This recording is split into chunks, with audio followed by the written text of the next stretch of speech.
আসসালামু আলাইকুম প্রিয় দর্শক, চলে এলাম আজকে গ্রামের ফসলি ভরা মাঠে। দেখতে পাচ্ছেন আমার পিছনে ক্যামেরাতে ধান কেটে রেখেছে এবং ধান কৃষকেরা সংগ্রহ করছে।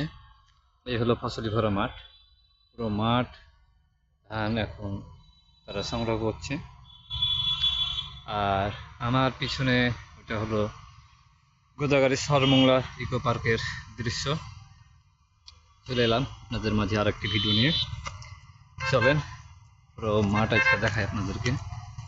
পুরো মাঠ হলো ধানি জমি, দেখতে পাচ্ছেন ধান কেটে রেখেছে এবং কৃষকেরা ধান মাঠ থেকে তুলছে। এগুলো হয়তো কালকে তুলবে। ধান একদম থেকে ভিজে সুন্দরভাবে। ধান হলো ধান থেকে আমাদের চাল হয়, এই চাল থেকে আমরা তখন ভাত খাই। আর আমার এই পাশে ধান কিছুটা জোগাড় করে রেখেছে তারা। এটা গোদাগাড়ি সরমংলা এলাকা।